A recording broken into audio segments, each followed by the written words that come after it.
오늘은 누가복음 6장에 담겨 있는 예수님의 복선언을 함께 읽어보고자 합니다. 본문은 마태복음 산상수훈에 나오는 팔복선언의 누가복음 버전이라 할 수 있는데요. 비슷한 내용이면서도 마태복음과 누가복음은 양쪽의 복선언은 느낌이 많이 다릅니다. 마태복음의 팔복선언이 마음이 가난한 사람은 복이 있다 하는 문장으로 시작되는 것과 달리 누가복음에는 마음이라는 말이 없고 그냥 가난한 사람은 복이 있다 하고 선언하기 때문입니다. 가난한 사람은 복이 있다. 많은 사람들에게 이 말씀은 상당히 당혹스럽게 받아들여지는 것 같습니다. 오늘 찬양대가 마태복음의 팔복선언을 가사로 한 찬양을 부르셨는데요. 오늘 본문이 누가복음인지를 몰라서 그러신 게 아닙니다. 음악 감독님이 열심히 찾으셨는데 아무리 찾아도 누가복음의 복선언을 가사로 한 찬양은 찾기가 어렵습니다. 아마도 누군가가 만들기는 만들었을 것 같아요. 그러나 아무도 불러주는 사람이 없으니 널리 퍼지기가 어렵겠지요. 이 말씀이 당혹스러운 이유는 무엇보다 복에 대해 가지고 있는 우리의 선입견 때문일 것입니다. 오늘날 복을 받았다는 말은 돈을 많이 벌었다는 말과 거의 동의어 아닙니까? 그런데 가난한 사람이 복을 받았다고 하니 도무지 말이 안 되는 소리로 들릴 수밖에 없을 것입니다. 예수님의 이 말씀을 이해하기 위해서는 먼저 복에 대한 우리의 생각을 재검토해 보아야 합니다. 복에 대해 가지고 있는 우리의 기존 관념을 잠시 내려놓고 무엇이 진정한 복일까? 누가 참으로 복 있는 사람일까? 하는 질문을 다시 진지하게 던지며 본문을 읽을 필요가 있겠습니다. 본문을 더 자세히 읽어 들어가기 전에 가난과 부에 관한 성경의 일반적인 가르침을 한번 떠올려 봅시다. 성경은 가난을 미화하지 않습니다. 하나님이 사람을 가난하게 살게 하려고 창조하신 것은 아니지요. 하나님의 창조 의도를 잘 보여주는 것이 태초의 에덴 동산입니다. 에덴 동산은 모든 것이 갖추어진 부족함이 없는 곳이었습니다. 성경의 인물 가운데도 부자들이 많았습니다. 아브라함을 비롯한 이스라엘의 족장들, 다윗과 솔로몬과 같은 왕들이 대표적인 사례입니다. 신약 성경에도 교회에서 중요한 역할을 한 부자들이 적지 않게 등장합니다. 바울의 동역자들 가운데는 자주장사 루디아나, 브리스길라와 아골라 같은 사업가들이 적지 않았습니다. 누가복음 1장 서문에 등장하는 데오빌로도 마찬가지이겠지요. 그들이 교회를 유지하는 경제적 기반이 되었고 초기 교회의 사역에 큰 도움이 되었습니다. 그러나 이와 함께 성경에는 부의 해악에 대한 경고가 분명히 담겨 있습니다. 앞에서 예로 든 솔로몬은 부자였지만 신명기 17장에 나오는 왕의 금기 사항 가운데 하나는 왕은 많은 재산을 모으면 안 된다는 것입니다. 그런 점에서 솔로몬은 왕의 부정적인 모습을 보여주는 반면 교사가 되었습니다. 또 성경은 가난을 단순히 제거해야 할 불행으로만 다루지 않습니다. 성경이 가난을 미화하지 않는다고 말씀드렸습니다만 실제로 가난을 미화하는 것처럼 읽히는 구절이나 책들이 적지 않습니다.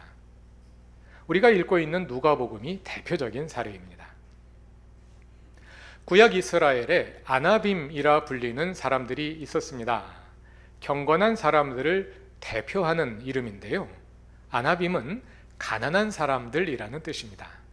아나빔은 물질의 유혹을 피하고 경건한 삶을 살기 위해 스스로 가난을 선택하고 단순한 삶을 살았습니다. 가난이 가진 영적 가치를 아는 사람들이었습니다. 이처럼 성경은 가난을 미화하지 않으면서 동시에 가난을 미화하는 듯 보이는 양면성을 함께 가지고 있기 때문에 가난과 부에 관한 성경의 가르침을 잘 이해하기 위해서는 어느 한쪽만 보면 안 되고 이 양면을 함께 진지하게 고려해야 합니다. 이제 누가복음 본문으로 들어가 봅시다. 먼저 본문의 내용을 구조와 함께 살펴보기로 하지요.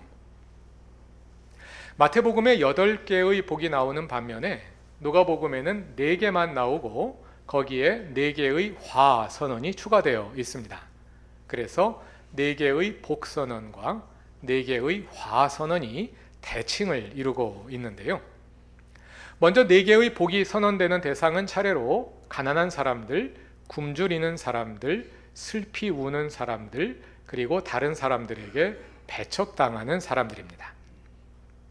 그리고 4개의 화가 선언되는 대상은 차례로 부요한 사람들, 배부른 사람들, 웃는 사람들, 그리고 다른 사람들에게 인정받는 사람들입니다.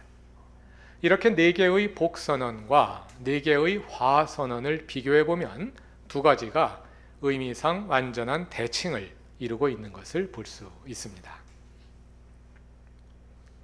4개의 복선언과 4개의 화선언은 모두 논리적으로 동일한 구조를 가지고 있는데요.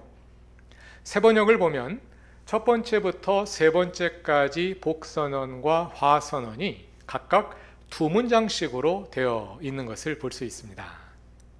각 선언의 둘째 문장 앞에는 우리말로 번역되지 않았습니다만 왜냐하면을 뜻하는 접속사 호티가 있습니다. 그러니까 첫 문장이 결론이고 이어지는 둘째 문장은 이유입니다. 그 점을 고려하여 첫 번째 복선언을 원문에 가깝게 옮기면 다음과 같습니다. 가난한 사람은 복이 있다. 왜냐하면 하나님 나라가 너희의 것이기 때문이다. 가난한 사람이 복이 있는 이유는 하나님 나라가 가난한 사람의 것이기 때문입니다. 하나님 나라가 왜 가난한 사람의 것일까요? 첫 번째 복선언과 대칭을 이루는 첫 번째 화선언을 보면 그 이유를 짐작할 수 있습니다. 다 같이 24절을 읽어봅시다. 그러나 너희 부요한 사람들은 화가 있다. 너희가 너희의 위안을 받고 있기 때문이다. 부요한 사람들은 자기가 가지고 있는 소유에서 위안을 찾습니다. 그런 사람을 잘 보여주는 이야기가 누가복음 12장 16절 이하에 나옵니다. 다 같이 찾아보시지요. 어리석은 부자의 비유인데요. 누가복음 12장 16절 이하에 나옵니다. 어떤 부자가 그의 농사가 매우 잘 되었습니다. 농사가 잘 된 이유는 그의 날씨가 좋았기 때문일 수도 있겠고 또 그의 농장에서 수많은 사람들이 땀 흘려 일한 결과이기도 할 것입니다. 그러니 자신을 위해 일한 사람들이 잘 살고 있는지 살필 만도 합니다. 그러나 그의 안중에 다른 사람은 없습니다. 그는 먼저 그 많은 소출을 어떻게 저장할지를 궁리합니다. 그는 이미 창고를 가지고 있습니다. 그러나 그것만으로는 저장 공간이 부족합니다. 그래서 그는 창고를 확장할 계획을 세웁니다. 그의 생각은 계속 이어집니다. 다 같이 19절을 읽어보겠습니다. 그리고 내 영혼에게 말하겠다. 영혼아, 여러 해 동안 쓸 많은 물건을 쌓아두었으니 너는 마음 놓고 먹고 마시고 즐겨라. 여러 해 동안 쓸 많은 물건을 쌓아두었으니 여기서 여러 해는 그냥 몇 년이 아니라 많은 해들, 영어로 번역하자면 many years입니다. 영혼에 관해 알지 못하는 사람들의 관심은 이 땅에서 살아가는 많은 해들에 집중되어 있습니다. 그래서 그 많은 날들에 대비하면 모든 것을 대비한 것이라고 오해하곤 하지요. 여러 해를 바라보며 모든 것을 준비했으므로 부자는 마음이 놓입니다. 그래서 자신의 영혼에게 말합니다. 내 영혼아, 마음 놓고 먹고 마시고 즐겨라. 이것이 누가복음에서 예수께서 말씀하시는 부자의 전형입니다. 모든 부자가 이 사람과 완전히 똑같지는 않을지라도 같은 경향성을 가지고 있다는 것이죠. 그것은 이 땅에서 여러 해 쓸 것을 대비해 두고 거기에서 마음의 위안을 얻는다는 것입니다. 그러나 이어지는 20절에서 예수님은 말씀하십니다. 다 같이 읽어봅시다. 그러나 하나님께서 말씀하셨다. 어리석은 사람아, 오늘 밤에 내 영혼을 내게서 도로 찾을 것이다. 그러면 내가 장만한 것들이 누구의 것이 되겠느냐? 어리석은 사람아, 오늘 밤에 내 영혼을 내게서 도로 찾을 것이다. 그는 여러 해를 위한 대비를 갖추었지만 영원에 대비하지는 못했습니다. 그러므로 오늘의 본문인 누가복음 6장 24절에서 예수님은 말씀하십니다. 그러나 너희 부요한 사람들은 화가 있다. 너희가 너희의 위안을 받고 있기 때문이다. 가난한 사람이 복이 있는 것은 그와 정반대의 이유라 할 수 있겠습니다. 가난한 사람은 이 땅에 의존할 것을 가지고 있지 않기 때문에 오직 하나님에게서 위안을 찾을 수밖에 없습니다. 그래서 하나님의 나라를 기대하고 그에게 찾아오는 하나님 나라를 전적으로 받아들입니다. 그러므로 가난한 사람들이 복이 있습니다. 아마 이 지점에서 질문이 생기실 것입니다. 정말 그런가요? 모든 가난한 사람이 정말 하나님 나라를 전적으로 받아들이나요? 가난하지만 하나님을 모르는 사람들이 많은데요. 본문의 맥락에 주의할 필요가 있습니다. 복선언과 화선언에서 주목할 것이 선언의 대상인 너희라는 표현입니다. 20절에서 예수님은 이렇게 말씀하십니다. 너희 가난한 사람들은 복이 있다. 하나님 나라가 너희의 것이다. 너희는 누구일까요? 오늘의 본문 단락은 6장 12절에서 시작됩니다. 예수께서 산에 올라가셔서 밤을 새워 기도하신 후에 제자들을 부르시고 많은 제자들을 부르시고 그 가운데 특별히 12명을 선택하셨습니다. 그 제자들의 이름이 14절부터 16절에 나열됩니다. 그리고 나서 17절 이하를 보면 예수님은 그들과 함께 산에서 내려오셨습니다. 거기에 사방에서 몰려든 수많은 백성이 제자들과 함께 운집해 있었는데요. 그들은 예수님의 말씀도 듣고 병도 고치고자 몰려온 사람들이었습니다. 그런데 20절을 보면 예수께서 눈을 들어 그 가운데 제자들을 보시고 말씀하십니다. 그것은 이 설교가 1차적으로 최근에 선발한 제자들을 위한 교육의 성격을 가지고 있음을 보여줍니다. 제자 훈련 과정이 시작되는 것입니다. 그러나 이 설교가 제자들만을 위한 것은 아닙니다. 설교가 6장 끝까지 이어지는데요.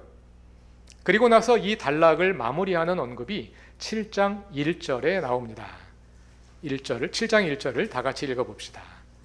예수께서 자기의 모든 말씀을 백성들에게 들려주신 뒤에 가버나움으로 가셨다. 예수께서 이 말씀을 누구에게 들려주셨나요? 백성들에게 들려주셨답니다. 설교를 시작할 때는 제자들을 보고 말씀하셨는데 설교가 끝난 후에는 모든 백성에게 말씀하셨다고 말합니다. 그럼 정확히 누구에게 말씀하신 걸까요? 예수님은 제자들을 보시고 말씀하셨지만 그것은 제자들만 들으라고 한 것이 아니라 모든 백성이 다 들으라고 하신 것이었습니다. 제가 설교 중에 이 가운데 앉아 계신 분들만 계속 바라보고 설교를 합니다. 그 얘기는 이분들을 보고 말하지만 옆에 분들도 염두에 두고 설교를 하신 것이겠죠. 제자들을 향해 말씀하시지만 사실 그것은 모든 사람들이 제자가 되기를 기대하시는 예수님의 초대의 말씀인 것입니다. 누가복음의 다른 곳에서도 이런 기법이 발견됩니다. 앞에서 인용한 어리석은 부자의 비유가 담겨있는 12장에서도 제자들과 무리 사이에서 계속 청중이 바뀌어가는 것을 볼 수 있습니다. 한번 12장을 쭉 읽어 내려가면서 누구에게 말씀하시는지 나중에 한번 찾아보시기 바랍니다. 다시 오늘 본문으로 와서 6장 20절로 가봅시다. 예수님은 제자들을 향해 너희 가난한 사람들은 복이 있다 하고 말씀하십니다. 제자들이 모두 가난한 사람들은 아니었습니다. 특히 베드로와 야고보와 요한은 자기 배를 가지고 고기를 잡는 기업형 어부였습니다. 레위는 세금을 거두는 세관원으로 그래도 돈 좀 가진 사람이었습니다. 그러나 누가복음 5장 11절과 28절을 보면 그들은 모든 것을 버려두고 예수를 따랐습니다. 말하자면 제자들은 구약 성경의 아나빔처럼 가난의 영적 가치를 알고 자발적으로 가난을 실천한 사람들이었습니다. 가난의 영적 가치를 알고 자발적으로 가난을 실천한 사람들입니다.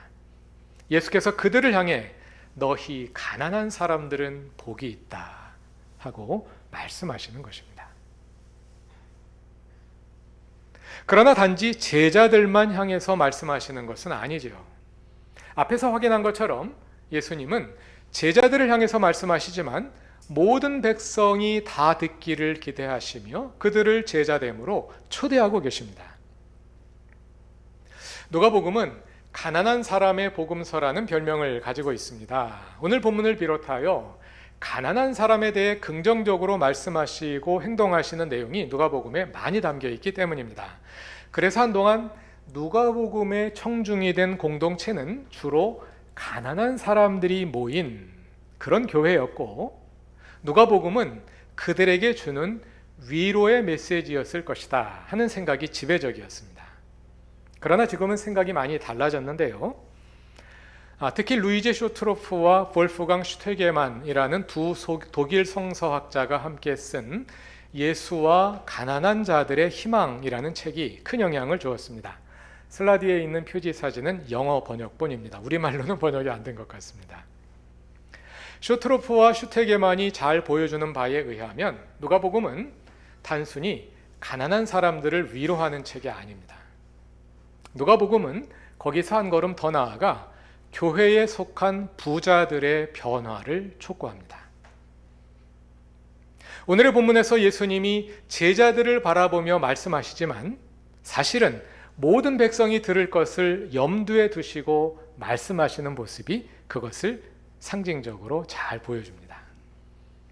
그 청중 가운데는 자발적 가난을 선택한 사람들도 있었지만 24절에서 예수께서 너희 부유한 자들이라 지칭하시는 그 반대편에 속한 사람들도 있었습니다. 이런 가운데 예수님은 제자들을 가난의 가치를 알고 실천하는 사람들의 모델로 제시하면서 모든 독자들에게 그 제자들을 본받으라고 초대하시는 것입니다. 가난의 영적 가치를 알고 자신의 가난한 현실을 받아들이거나 자발적으로 가난을 실천하는 사람들이 복이 있습니다. 지난번 누가복음 8째 설교에서 말씀드린 것처럼 누가복음의 제자들은 여러 가지 형태로 자발적 가난을 실천했습니다. 어떤 제자들은 모든 것을 버리고 예수를 따랐습니다. 어떤 사람은 재산의 절반을 가난한 사람들에게 나누어 주었습니다. 어떤 사람들은 자기의 재산을 들고 가서 제자단을 섬기기도 했습니다. 또 어떤 사람들은 자기 집에 머물며 환대를 실천했습니다. 로마서 14장 7절과 8절에서 사도 바울은 이렇게 말합니다. 우리 가운데 자기만을 위하여 사는 사람도 없고 또 자기만을 위하여 죽는 사람도 없습니다. 우리가 살아도 주님을 위하여 살고 죽어도 주님을 위하여 죽습니다. 그러므로 우리는 살든지 죽든지 주님의 것입니다. 우리는 주님의 것입니다. 우리가 가진 모든 것도 주님의 것을 우리에게 잠시 맡겨주신 것일 뿐입니다. 그것을 아는 사람은 주님을 위하여 삽니다. 주님을 위해 사는 것은 곧 주님께서 우리와 함께 창조하신 이웃을 위해 사는 것이기도 합니다. 주님은 가난을 미워하시지도 않고 그렇다고 풍요를 증오하시지도 않습니다. 단 주님은 가난이든 풍요이든 그것이 누구를 위한 가난인지, 그것이 누구를 위한 풍요인지를 물으십니다. 나는 가난합니다. 그로 인한 고충이 많습니다. 그러나 그것을 단지 고통으로 여기지 않고 하나님 나라를 위한 기회로 삼습니다. 그래서 부족한 것이 많은 가운데도 하나님을 의지하며 두려워하거나 불안해하거나 기죽지 않고 하나님 나라의 백성답게 살아갑니다. 나는 가난하지 않습니다. 그러나 모든 것이 풍족한 상황에서 참으로 하나님을 의지하기는 어렵습니다. 그래서 씀씀이를 줄이고 내가 할 수 있는 방식으로 나보다 더 어려운 사람을 돕습니다. 그래서 가난한 사람들에게 복음을 전하는 예수님의 사역에 참여하여 나 자신이 가난한 사람을 위한 복음의 일부가 됩니다. 하나님 나라는 그런 사람의 것입니다. 그렇게 하나님 나라를 받아들이는 사람이 진정 복이 있는 사람입니다.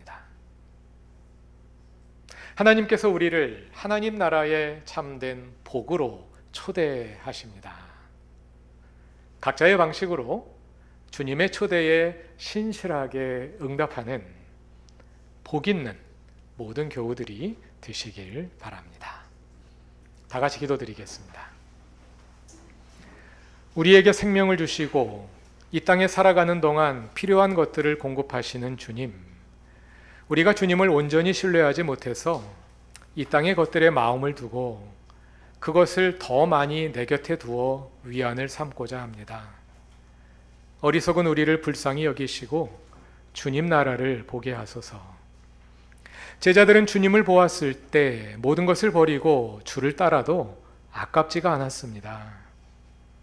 그 눈을, 그 믿음을 우리에게 주셔서 우리가 이 땅에서 진정 하나님 나라를 누리며 복 있는 사람으로 살아가게 하소서.